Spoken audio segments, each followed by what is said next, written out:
Algunos de ustedes, no sé cuántos, no tienen que levantar su mano, estuvieron aquí el miércoles pasado y hicimos una exposición que habíamos titulado De la noche a la mañana, para hablar un poco de lo rápido que las cosas habían cambiado, y el subtítulo fue Claridad en medio de la confusión, de manera que pudiéramos tener cierta claridad mental, espiritual, a la luz de la palabra, en medio de toda la confusión de nuestros días. Y dijimos en ese contexto que Occidente, y entiendas una vez más, cada vez que hablo de Occidente tengo que ayudarles a recordar lo que Occidente es, pero en esencia es el continente de Europa sin la Europa comunista, sin la Europa oriental, es Norteamérica y Canadá, Estados Unidos, y somos nosotros porque en esencia cuando hablamos de Occidente estamos hablando del grupo de naciones que fue colonizada, impactada, culturalizada, si pudiéramos decir, por los valores europeos, que de alguna manera eran valores judeocristianos, y que en esa región todavía se vieron mucho más claramente visibles y expresados a partir de la época de la Reforma, y esa Reforma se movió a Norteamérica, lamentablemente no tanto a Latinoamérica.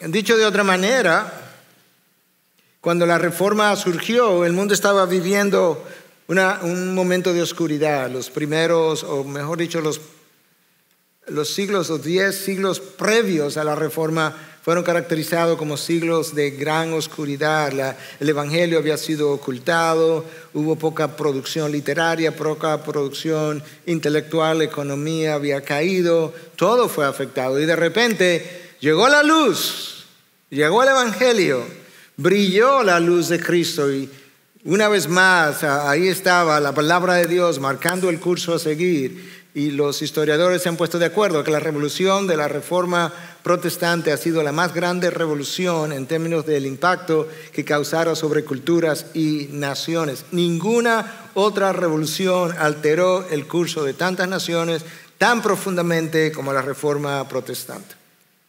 Martín Lutero, sus famosas 95 tesis fueron clavadas en la puerta de la catedral de Wittenberg. Se esparció la luz del Evangelio, las tinieblas fueron disipadas, y eso fue tan claramente visto que los reformadores acuñaron una frase, dijimos el miércoles pasado, en latín, post tenebras lux, para significar después de las tinieblas luz. Porque eso fue lo que los valores cristianos hicieron en las leyes y en la manera de vivir de múltiples naciones. Los 10 mandamientos de múltiples maneras frenaron, alteraron, cambiaron muchas de las leyes de Occidente. Pero, hablamos de esto el miércoles también, pero hoy en día esos valores han ido saliendo y tendríamos que usar las mismas palabras de esa frase en latín, pero dichas de otra manera. Post lux, tenebras. Después de la luz, tinieblas. Porque hay una gran y densa tiniebla sobre una gran parte de la humanidad en nuestros días. De manera de ilustración, para que puedan entender a qué me estoy refiriendo. La legalización del aborto en el año 1972-73 representó un gran foco de luz que fue apagado. Hasta hace 50 años, más o menos, un poco más, la vida había sido respetada desde la concepción, y de repente ese farol se apagó con todas sus consecuencias. La proliferación de las drogas, y más recientemente su legalización en múltiples regiones, es una señal más de que luces continúan siendo apagadas. La diseminación y celebración, subraya esta palabra, celebración de la ideología de género, es otro de esos grandes focos de luz que está en extinción. Y yo podría pasar un largo tiempo enumerando las luces que han sido apagadas en los últimos 50, 60 años, Y de ahí entonces las tinieblas en medio de las cuales nosotros nos encontramos.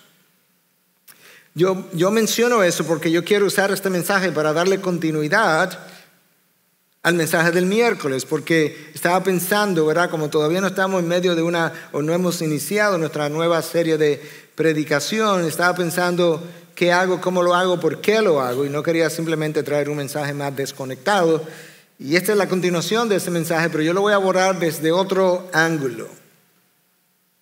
Recordando las palabras de Pedro en su primera carta en 2:9, donde él nos dice que Dios nos trajo de las tinieblas a su luz admirable.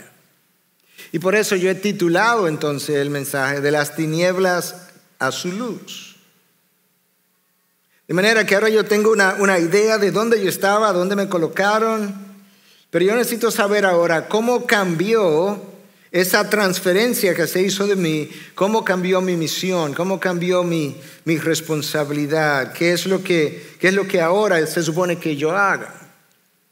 Y yo quiero usar una porción del sermón del monte que Cristo predicara en aquella ocasión, que aparece inmediatamente después que Cristo nos deja ver el tipo de carácter o el carácter que Él espera ver en sus hijos o en los hijos de nuestro Padre común, nuestro Padre celestial.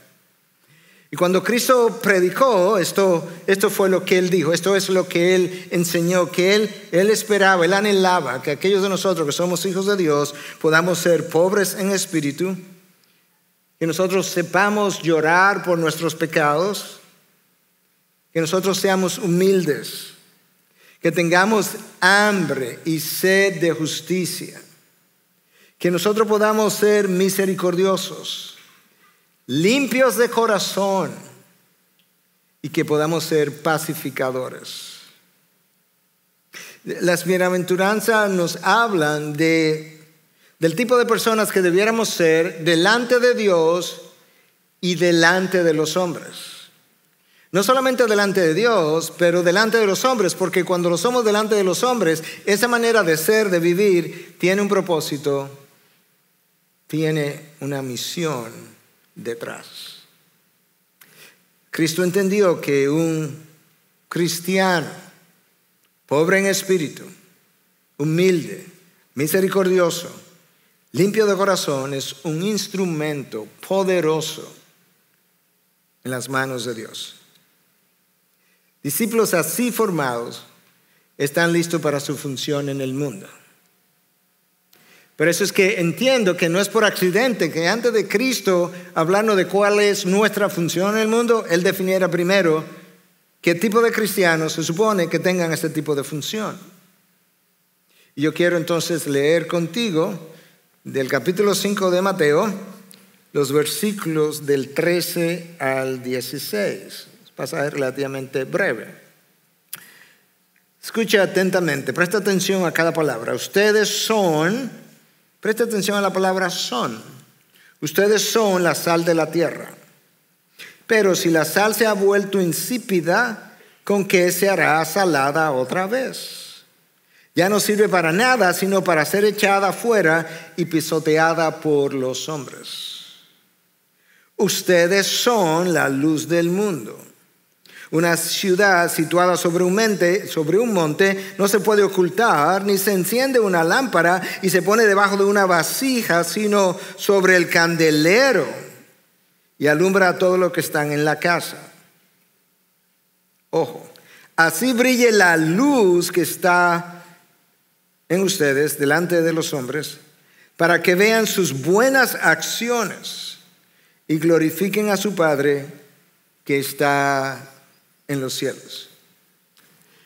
En este texto que yo acabo de leer aparecen dos frases sencillas, breves, que definen tu misión y mi misión en la vida si tú eres hijo de Dios. La primera, ustedes son la sal de la tierra. La segunda, ustedes son la luz del mundo. Ahora, el texto tiene no solamente dos frases que definen mi misión, el texto tiene dos advertencias. Es posible, perder la salinidad. Número 2, es posible que nosotros mismos ocultemos la luz que ya está en nosotros. De manera que para iniciar, yo quiero mencionarte el hecho de que en el original estas frases, ustedes son, eso aparece en un tiempo verbal que llamamos indicativo, lo cual implica que ya esto fue hecho. Cristo no nos está diciendo que nosotros deberíamos llegar a ser, aspirar a ser sal de la tierra. No, Él da como un hecho que si el Espíritu de Dios ha venido a morar en ti, tú eres sal de la tierra. Que pierda tu salinidad es otra cosa. Y de esa misma manera, Él da por entendido que si la verdad de Dios cautivó tu corazón, el Espíritu regeneró tu alma, tú eres la luz del mundo. Que la oculta, eso es otra cosa. Pero eso es lo que tú eres. De manera que el Señor nos dio dos metáforas, sal y luz. Y con esas dos metáforas, entonces yo quiero que nos hagamos dos preguntas. Okay, dos frases que me definen la misión, dos advertencias, dos preguntas. Número 1, ¿cuáles son las enseñanzas que Cristo quiso transmitir haciendo uso de esta metáfora de la sal, una figura del habla para establecer comparación? Hay una diferencia entre la manera como la gente en la antigüedad conoció la sal y usó la sal con la manera como tú y yo la conocemos y la usamos. Porque hoy en día nosotros ponemos sal en todo tipo de alimentos y tenemos hasta maní salado. Eso no fue la manera como el mundo la conoció la mayor parte del tiempo. La sal fue usada como preservativo. Y sobre todo la carne sin sal prontamente se echa a perder. O se echaba a perder. Hoy tenemos refrigeración. De esa misma manera, la sociedad sin la influencia cristiana rápidamente se echa a perder también. Ahora recuerda, mientras respondemos la pregunta, la advertencia de Cristo. Pero si la sal se ha vuelto insípida, ¿con qué se hará salada otra vez? Ya no sirve para nada, sino para ser echada fuera y pisoteada por los hombres.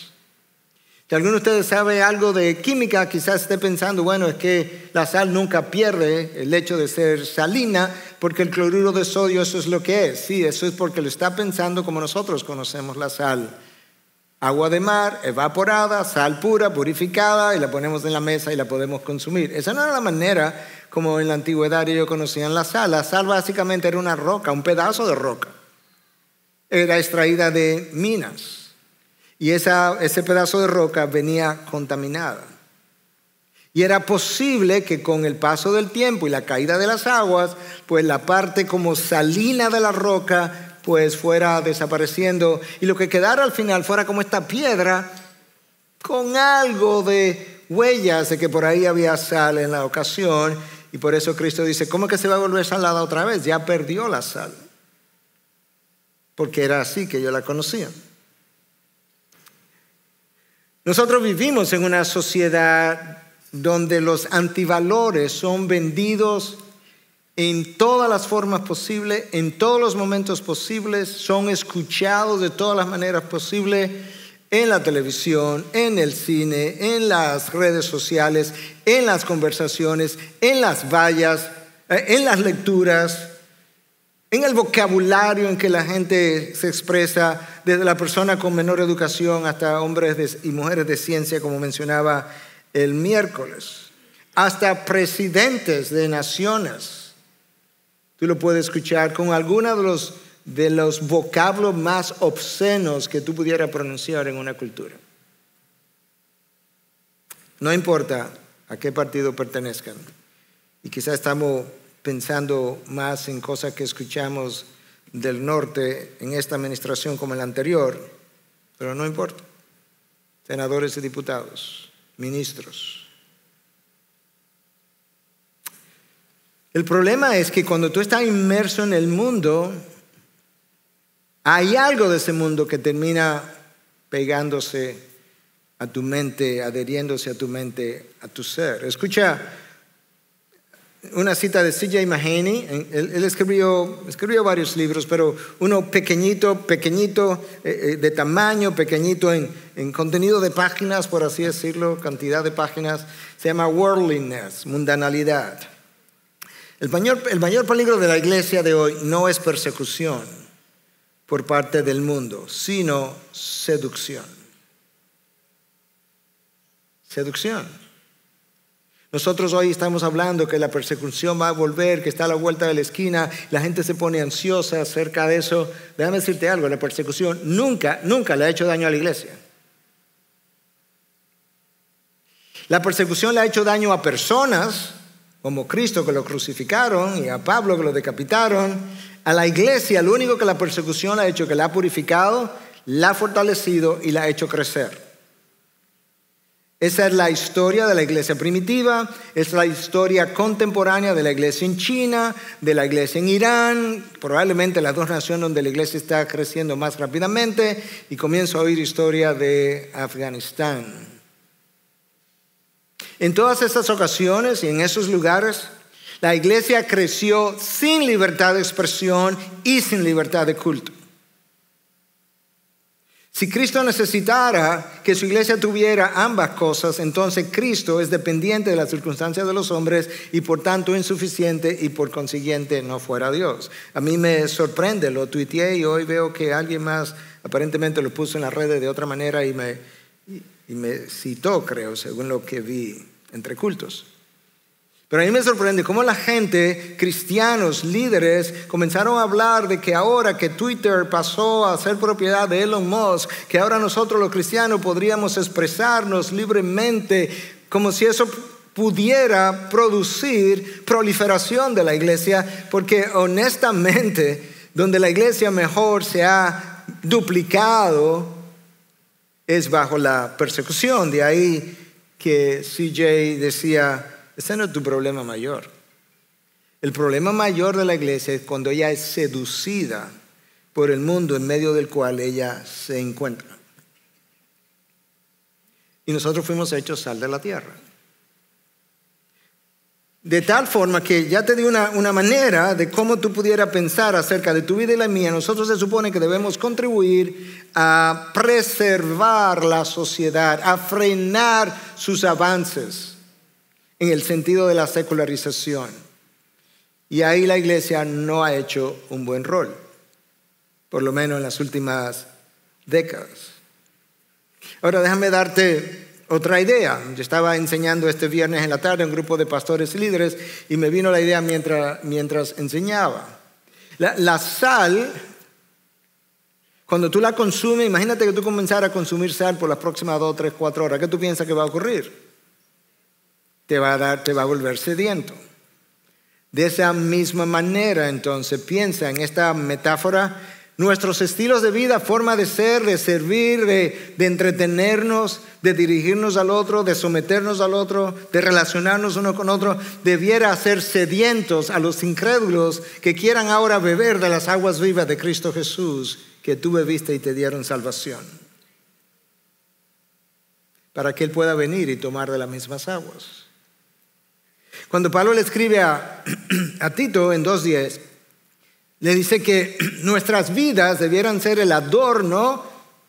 Le he mencionado esto otras veces, la palabra ahí es cosmeo, el cosmético de la doctrina. Nuestras vidas, nuestros estilos de vida debieran adornar la doctrina, pero cuando nuestras vidas no hacen eso, entonces desfiguran la revelación de Dios. Y en ese momento pudiéramos entonces decir: la sal de mi vida ha sido contaminada y yo he perdido salinidad. Y de acuerdo a la conclusión de Cristo, lo único que se podría hacer es pisotear, ser pisoteada. Y ahí está la iglesia en muchos lugares del mundo siendo pisoteada por el mismo mundo y respetada. A pesar de eso, Cristo dice: vosotros sois, aún en esas condiciones, siguen siendo la sal de la tierra. Vayan a ver qué van a hacer. Porque es algo que yo comienzo a hacer tan pronto yo llego a sus pies. Nosotros no podemos olvidar que se nos dejó como sal de la tierra y luz del mundo, porque yo tengo una misión específica que es descifrada, que es expuesta en la conclusión del texto que yo leí en el versículo 16. Así brille la luz de ustedes, no la luz de Cristo, aunque obviamente es la luz de Cristo que reflejamos, pero que brille la luz de ustedes delante de los hombres para que vean sus buenas acciones y glorifiquen a su Padre que está en los cielos. Lo que Cristo está diciendo, yo necesito entender, hay un evangelio hablado que el otro necesita escuchar. Pero hay un evangelio modelado que el otro necesita ver. El mundo necesita un evangelio hablado, porque es un mensaje el evangelio.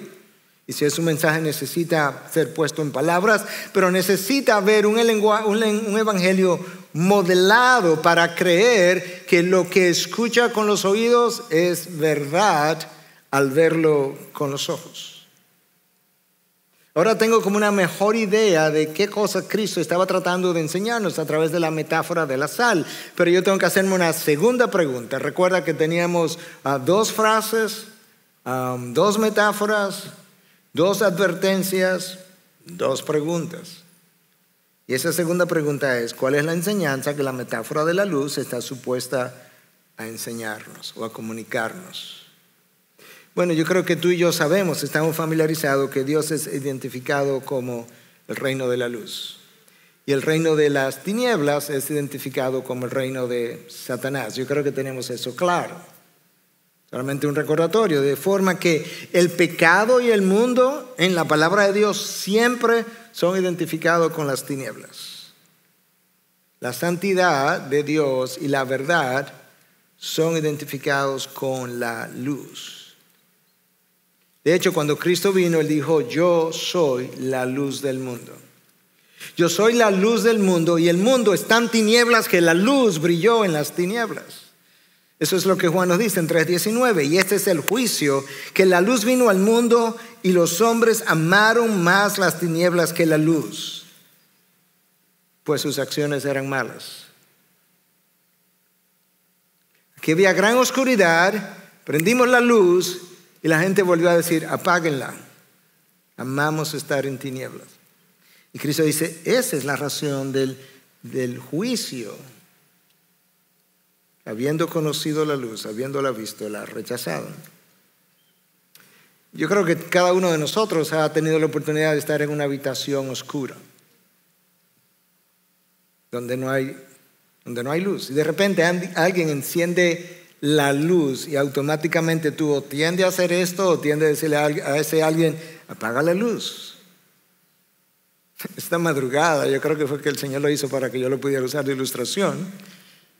Yo había puesto el reloj, la alarma del reloj a 1 hora, pero me desperté mucho más temprano. Y bueno, terminé de revisar mis notas y demás. Y posteriormente me fui a la cama, estaba todo oscuro. Mi esposa no se dio cuenta y cuando sonó su alarma, lo primero que hice fue encendió la luz y de manera automática le dije, apaga la luz, por favor. Perdona, no sabía que estabas ahí. Bueno, pues eso nos da a nosotros una idea de que si nosotros somos luz, nuestras vidas muchas veces irritan al mundo que nos ve. Y al mismo tiempo, yo creo que yo puedo hacerme como una pregunta cuando mi vida como que no causa irritación a nadie. ¿Estoy yo siendo luz realmente? Sin lugar a dudas, cuando yo vine a los pies de Cristo, anterior a eso nosotros andábamos en tinieblas. Por eso no sabíamos por dónde andábamos, no sabíamos para dónde íbamos, no sabíamos de dónde veníamos, no teníamos rumbo y no teníamos dirección. Porque yo no sabía incluso cuán densa era mi oscuridad. Ni aquellos que están sin Cristo no saben cuán densa es su oscuridad. Porque no solamente es que estaban en el mundo y por tanto en las tinieblas, es que ellos eran y nosotros éramos tinieblas. Escucha al apóstol Pablo en Efesios 5:8. Porque antes erais tinieblas. erais. No solamente estabais, pero ahora soy luz. ¿Escuchaste? Otra vez.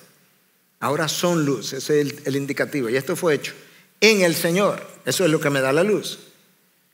Antes andaban como hijos de las tinieblas. Ahora Pablo dice en Efesios 5:8, andad como hijos de la luz. Esa es la luz a la que Cristo se refiere cuando dice, vosotros sois la luz del mundo. Ahora yo tengo una tercera pregunta. Esas fueron mis dos preguntas relacionadas directamente, ¿verdad? ¿Cuál es la enseñanza que Cristo quería que yo entendiera de estas dos metáforas? Pero hay una tercera pregunta que se desprende de la segunda. Cuando esa luz no está saliendo de mí, ¿qué ha pasado? ¿Qué está pasando?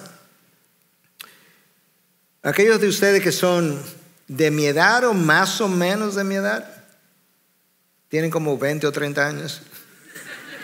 No, aquellos de ustedes que son de mi edad y que tenían a alguien de su familia cercano que vivía en un campo. Yo recuerdo ir al campo de mi abuela y habían lámparas de queroseno. Y en ocasiones el tubo de la lámpara se ennegrecía con el uso. Y decíamos que el tubo se había humeado. En ocasiones, el creyente enciende su luz y poco a poco el tubo se humea. Y ahora la luz que sale de él o de ella no es como la luz que supo salir anteriormente. Y lo que apagó esa luz, o mejor dicho, lo que disminuyó esa luz, fueron las atracciones y seducciones del mundo.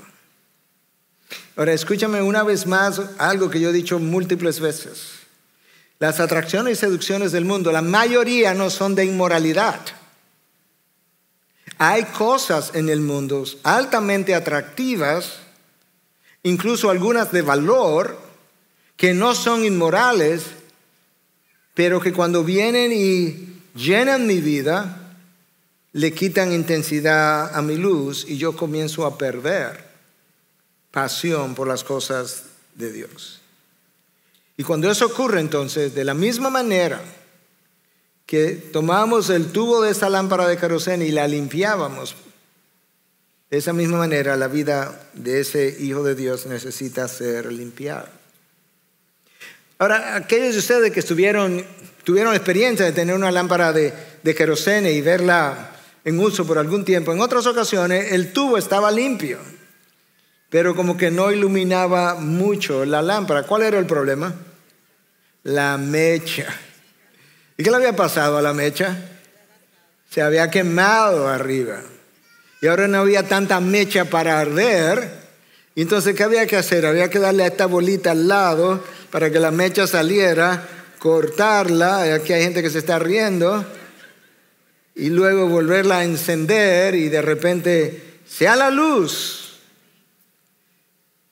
Pues muchas veces el cristiano en el camino sufre quemaduras. Y cuando eso ocurre, hay que hacer exactamente lo mismo. Hay que tomar su vida, levantarla y podar la vida como cortamos la mecha. De manera que nosotros necesitamos ser esa luz. Bueno, vamos a pensarlo ahora en términos modernos. Tú te levantas en la noche, está todo oscuro, no quieres prender la luz de la habitación, pero necesitas caminar y no tropezarte. ¿Qué tú haces? Tú enciendes tu celular. Y esa luz del celular, por tenue que sea, te permite ver los lugares donde puedes tropezar, donde pudiera caerte, donde pudiera darte un dedo, sobre todo en el dedo chiquito del pie. Y entonces tú evitas los tropiezos. Pues cuando nuestra luz se hace tenue, yo comienzo a tropezar. Pero de esa misma manera, se supone que mi luz deba iluminar el camino de otros para que él o ella también pueda ver los tropiezos, los posibles tropiezos y ayudarle a caminar. En ocasiones, por así decirlo, mi mecha está bien, el tubo ha sido limpiado, la luz es más o menos clara, pero casi no se ve. ¿Qué pasó? Ese cristiano ha decidido vivir en aislamiento. Los monjes del siglo IV que iniciaron el movimiento monástico hicieron algo no bíblico. Ellos se retiraron. Querían una vida de contemplación.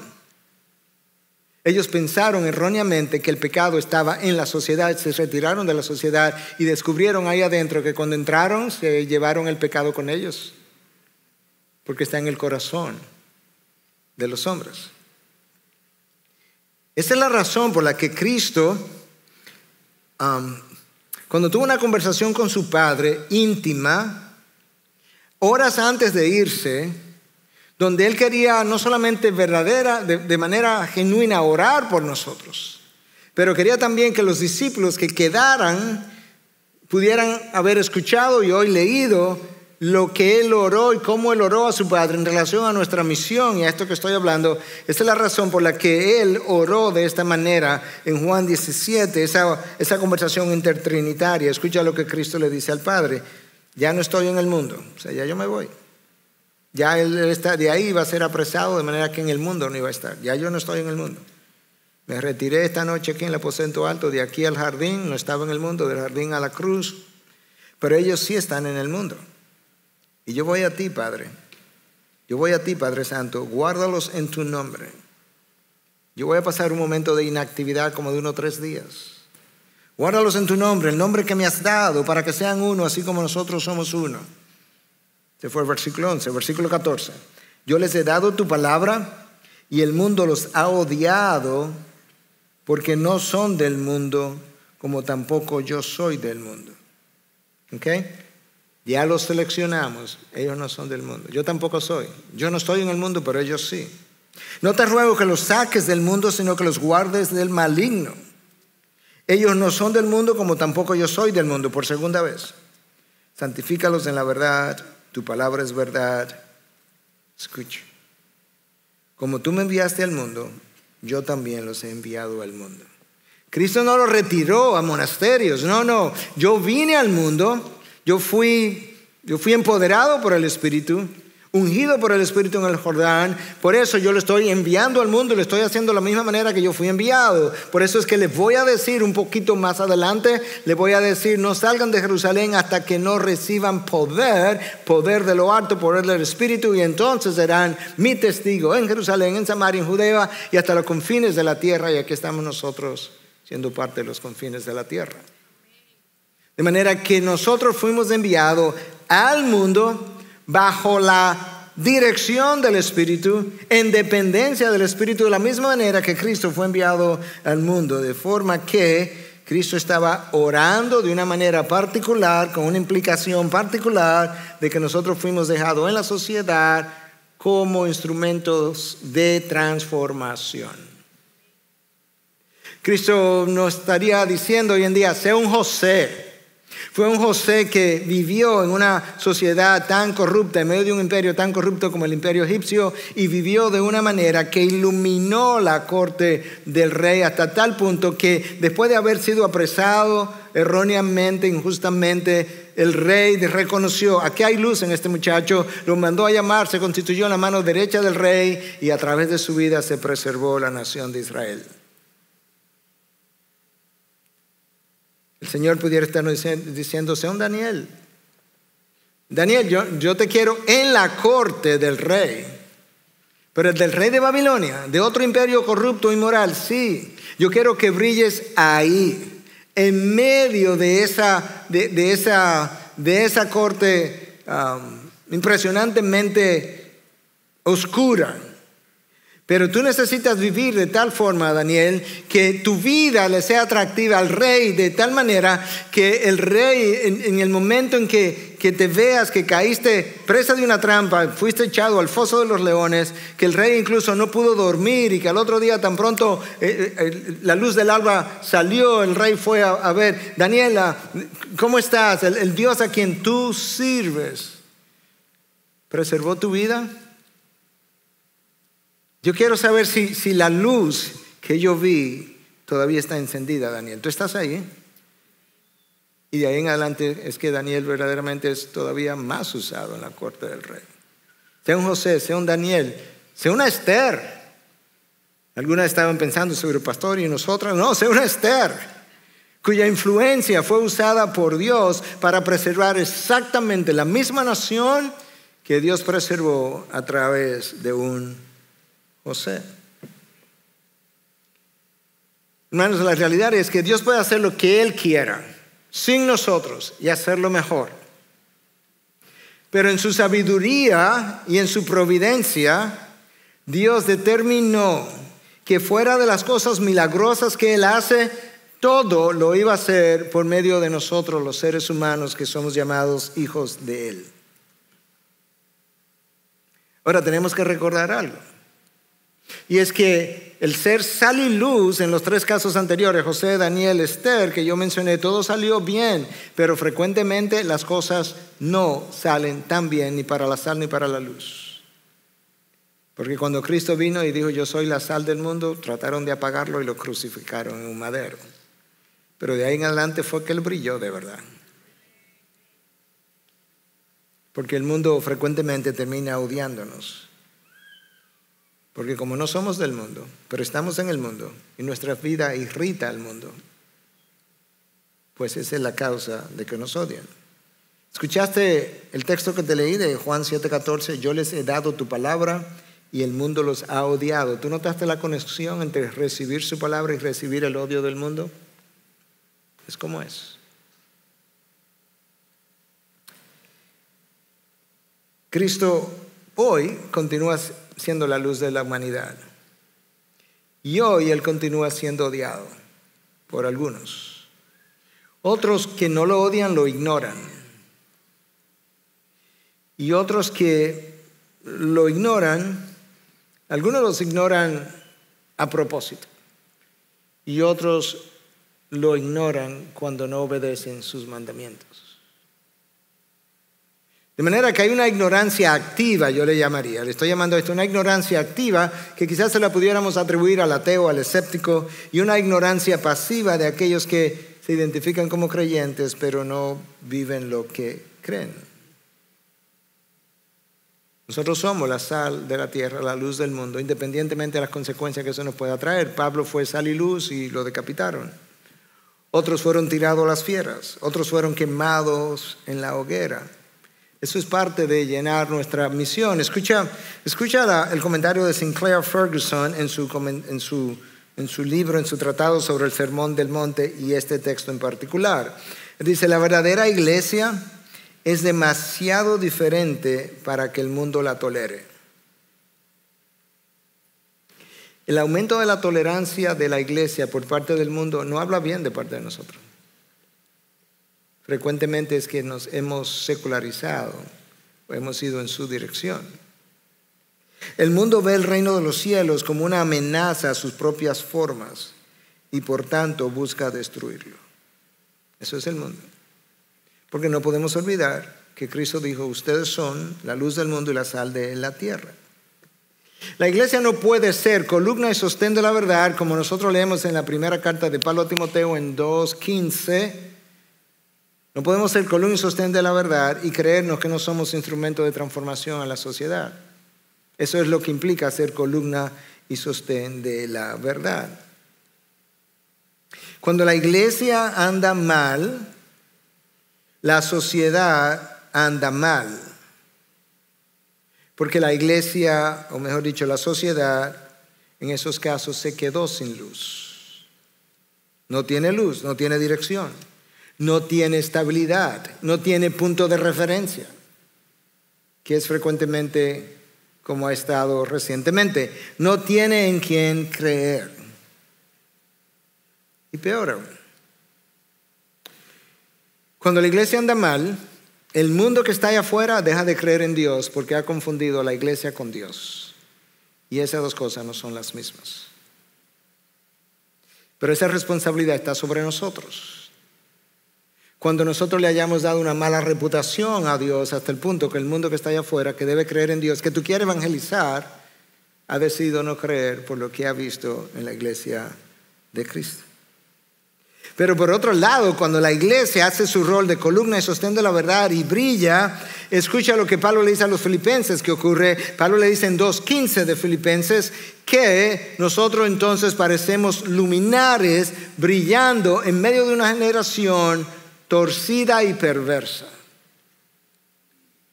Es diferente hoy. Está torcida, quizás más, y es perversa y quizás más. Ahora, déjame decirte algo que te lo voy a leer, que lo escribí anoche. Nosotros no podemos quejarnos de las condiciones en que está una sociedad por la que nosotros nunca hemos hecho nada por mejorar su condición moral. Nosotros perdimos el derecho de quejarnos de la condición en la que una sociedad está cuando nunca hemos hecho algo para mejorar su condición moral. Cristo lo dijo, ustedes son la sal de la tierra y la luz del mundo. Cristo nos llamó con una misión. Cristo espera que yo llene la misión. Y ese llenar la misión requiere un esfuerzo, y requiere un sacrificio, y requiere vivir una vida que el mundo no vive. Es una vida de mayor sacrificio, de mayor entrega, de mayores restricciones, de mayores no quiero, no puedo, no debo.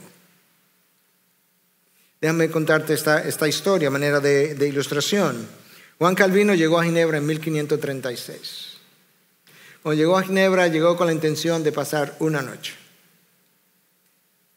Pero resulta que en Ginebra había un Guillermo Farel.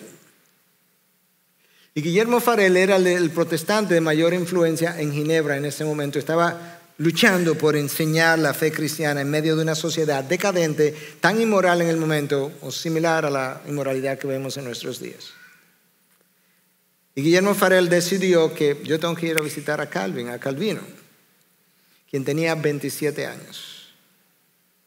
Y él le pidió que permaneciera en la ciudad, que no se fuera el otro día. Calvino le reiteraba que no podía hacerlo, ya que él era vergonzoso y tímido, como Moisés más o menos, no, que yo no sé hablar, que yo soy tímido. Odiaba meterse en problemas, algunos de nosotros decimos eso, y a menudo se enfermaba. Él se consideraba como un hombre de libros y escritos y no quería atarse a una iglesia, cuando lo que él quería era servir a todas las iglesias. Nice. Su deseo era estar tranquilo en un lugar solo donde él pudiese escribir y leer.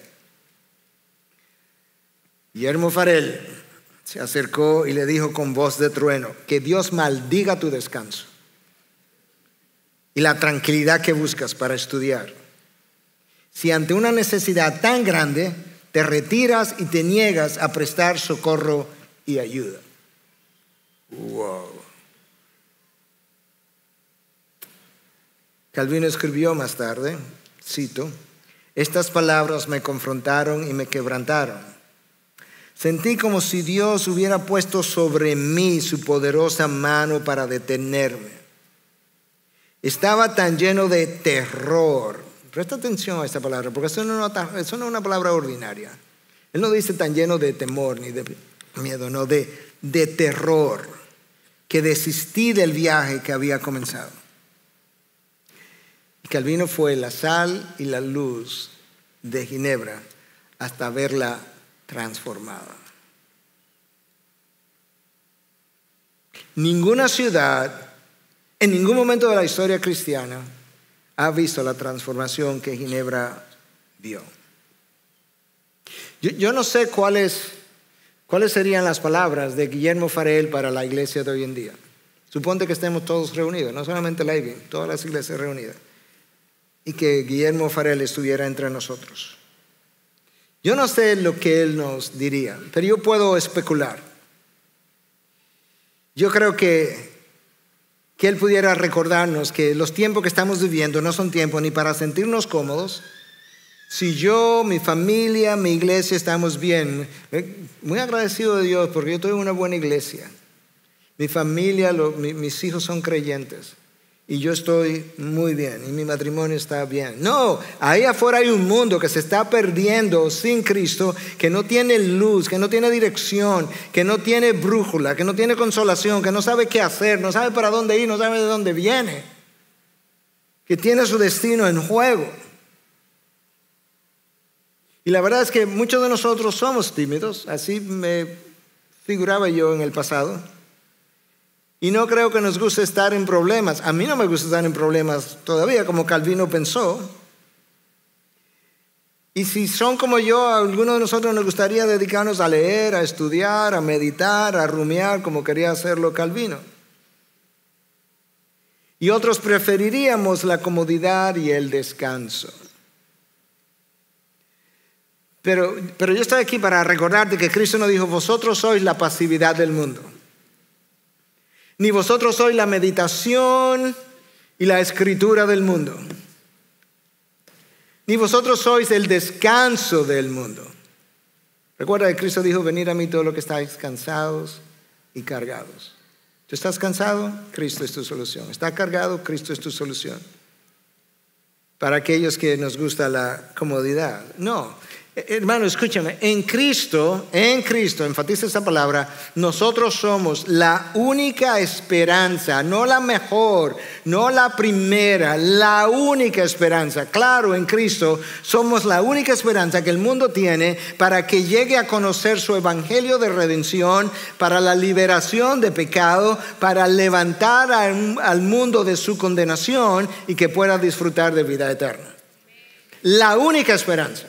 No hay otra. Y el único tiempo que tú tienes es este tiempo. De hecho, es hoy. Mañana quizás no lo tenga. De manera que hoy cuenta para siempre. Hay un sentido de urgencia. Hay un sentido de urgencia porque hay un mundo, hay gente esta noche de 50 a 100 mil personas, antes de que el día cierre, habrán pasado a una eternidad de condenación. Y tú y yo tenemos la sal y la luz que pudiera cambiar su dirección. Es más fácil, es mucho más fácil salirnos de la actividad, salirnos de la complejidad, salir al descanso. De hecho, ¿sabe qué tan fácil es? ¿Sabe qué tan recurrente ese pensamiento? Que anoche yo tenía ese pensamiento. Anoche yo tenía ese pensamiento, estaba pensando, ¿sabes qué? A mí me gusta enseñar, estuve con pastores el viernes y líderes, plantadores. Quizá yo debiera como retirarme y dedicarme a enseñar a estos líderes, escribir, tener una conferencia aquí, una conferencia allí. Pero como al mismo tiempo yo estaba trabajando en este mensaje, el mismo mensaje me dijo, no, porque yo no te he dicho que tú eres el descanso del mundo, ni la paz del mundo. Yo te he dicho que tú eres la sal de la tierra y la luz del mundo. De manera que desmonta ese sueño, sigue cabalgando, sigue haciendo tu trabajo, haz lo que yo te he llamado a hacer, continúa teniendo tu salinidad y no compre las ofertas que el mundo te seguirá vendiendo. Hermano, tú tienes una misión. No solamente tienes una misión, tienes una misión claramente definida. Y si tú eres cristiano, tu misión es mi misión es tu misión. No son distintas. Diferentes lugares, diferente tiempo, diferente forma, diferentes personas, diferentes tamaños, la misma misión. La sal de la tierra y la luz del mundo. Que Dios use su palabra, su mensaje, para nosotros recobrar nuestra salinidad, volver a brillar, volver a ser luminares en una generación torcida y perversa, y que tú puedas ser un instrumento poderoso en las manos de un Dios grande. Padre, gracias. Gracias por tu palabra que nos cincela. Gracias por tu palabra que nos ilumina cuando nuestra mente está siendo confundida. Gracias por tu palabra que nos deja ver claramente a qué nos llamaste, para qué nos llamaste, de dónde nos sacaste y lo que tú esperas. Gracias que cuando mi carne y el enemigo asaltaron mi mente anoche, tu espíritu y tu palabra la asaltaron más poderosamente. Y tú me ayudaste a llevar mi pensamiento cautivo a los pies de Cristo. Gracias por tenerme aquí de pie, predicando y enseñando tu palabra, para la gloria de tu nombre, la iluminación de tu pueblo, la santificación del pueblo que tú amaste, compraste, y para el pueblo que tú quieres usar, conforme al llamado y los dones y talentos y oportunidades que tú nos brinda a cada uno de nosotros. Yo te pido, yo te ruego apasionadamente, aquellos que escuchan, que están escuchando, que escucharán después el mensaje en los próximos días, semanas, que tú nos convenza que la única forma de vivir de este lado es por tu causa, y que yo dé mi vida por la misma causa que Cristo dio la suya. En tu nombre, Jesús. Amén. Bendiciones. Gracias por acceder a este recurso. Espero que haya sido de gran bendición para tu vida. Te sugiero que te suscribas a este canal de forma que tú puedas recibir notificación la próxima vez que hayamos subido un nuevo recurso que pueda servirte de instrucción y bendición.